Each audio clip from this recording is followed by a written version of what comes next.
Well, you know the story. Encryption is not about security. Most people actually confound security with encryption, but encryption is just about privacy.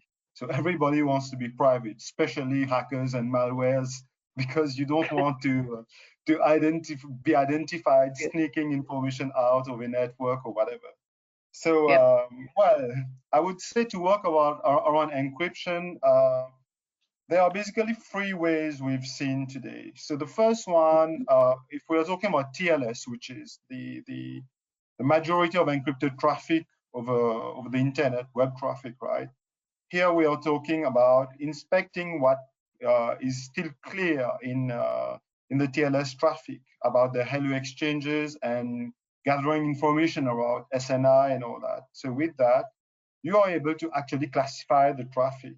And this gives you a fair amount of visibility. To tell you honestly, even with TLS 1.3 today, with the standardized version a couple of years back, it still works pretty well. And so that's not a major issue for traffic visibility, at least engines like ours in Cosmos technology.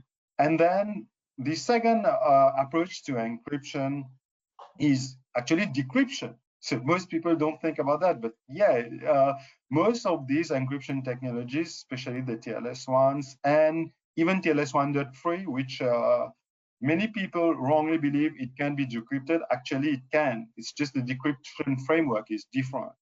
So once you decrypt that traffic, you feed that in a DPI engine like ours. And what's important here is just to have clear text signatures for these decrypted apps, which we actually do. And so once again, we can classify, but in addition, we can extract all the metadata which is required to have the full security visibility which is needed for different use cases.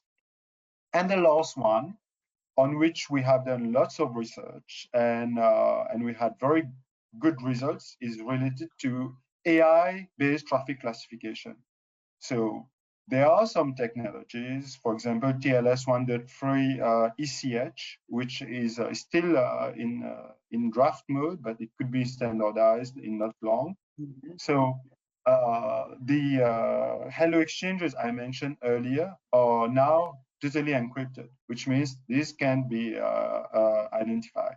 So now we will rely on the packet's heuristics and behavior on the network to be able to map and profile the traffic and create machine learning based models. And actually we tested that live on telco networks for the 40 most important applications out there. And we had great results. We are actually, it exceeded our expectations. And so that's what we are working on in our labs today. We are building models for the most well-known applications. So we are around 45 today, and we want to reach like 200 in a couple of months. And that would be the answer to totally encrypted and blinding traffic, where we believe we are ready to handle this kind of traffic as well. Well, that's fabulous. That's three very important strategies, including, I know that a lot of promising work on the third one for helping maintain the essential visibility that's needed for cybersecurity. And we're providing that at a foundational level, of course, for security solutions that are built on that. But I'm wondering, just William and Rudolph, if you had anything you wanted to add to this challenge around encryption, then I guess I'll make sure I round robin.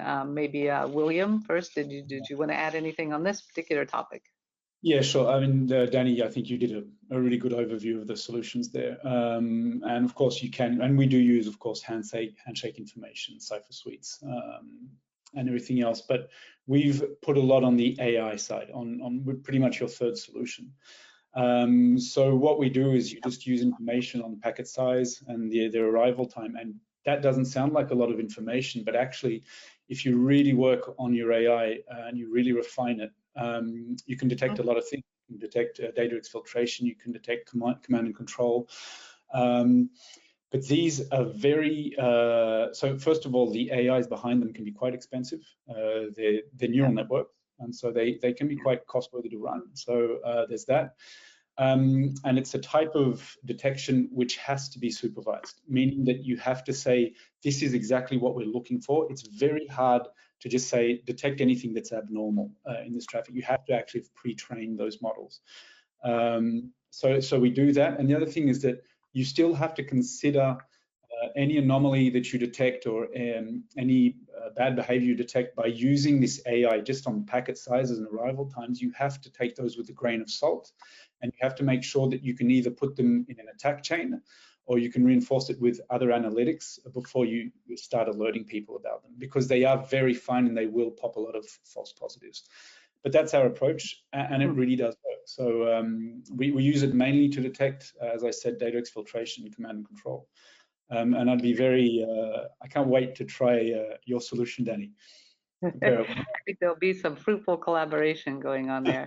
Well, that's fantastic, and that's very, very promising. And I'm sure for the privacy advocates, that's what you want too, is to be able as much as possible to find threats, but leave things encrypted when possible. And absolutely, that's great. And Rudolph, did you want to add anything there on the encryption side? You know, I think William and Danny were pretty comprehensive. I just thought I'd give maybe a couple of examples of what we've seen. I think the point that's buried towards the bottom here, the negative performance impact of decryption, comes up a lot in our conversations. I'm seeing at least fewer and fewer customers that want to actually decrypt anymore, because the privacy reasons that we talked about, but the costs, right? I mean, if you turn on your next generation firewall decryption, suddenly you need like 3x the number of appliances and so on, right? So I think that's one thing that that sometimes gets forgotten, is the cost side of this.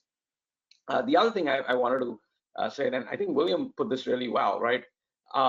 Encrypted traffic analysis is great at giving you signals, but it's not necessarily the only thing that you should consider, right? Like he said, you want to put it in context of everything else happening.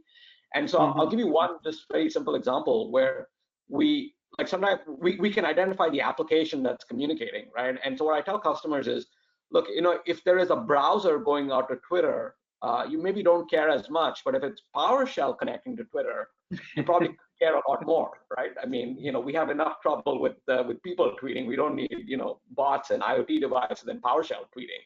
So I think, that's a good example of where encrypted traffic analysis can actually, and over and above the decrypted data analysis, can actually help you with application identification and things of that nature.